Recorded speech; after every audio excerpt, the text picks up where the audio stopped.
আমরা যদি এই ছোট দোয়ার আমল করি, সব ধরনের বিপদ বালা মুসিবত থেকে হেফাজত করবে কে?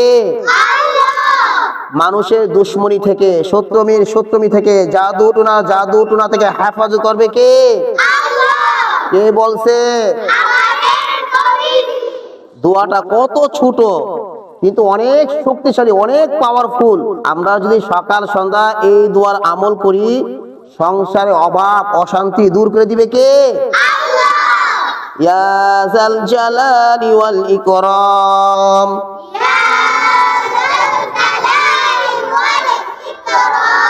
আবার বলেন,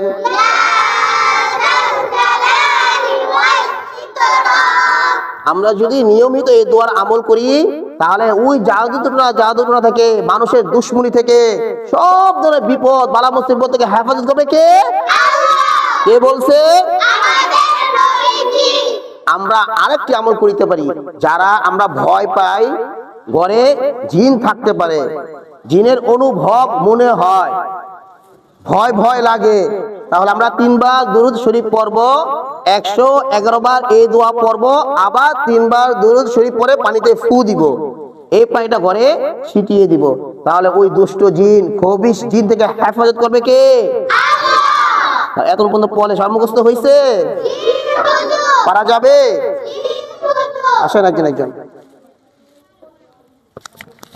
আমাদের নবীজি বলেছে, এই দোয়ার আমল করিলে সংসারের অভাব অশান্তি দূর হয়ে যাবে। ইয়া যাল জালালি ওয়াল ইকরাম। মাশাআল্লাহ দেন।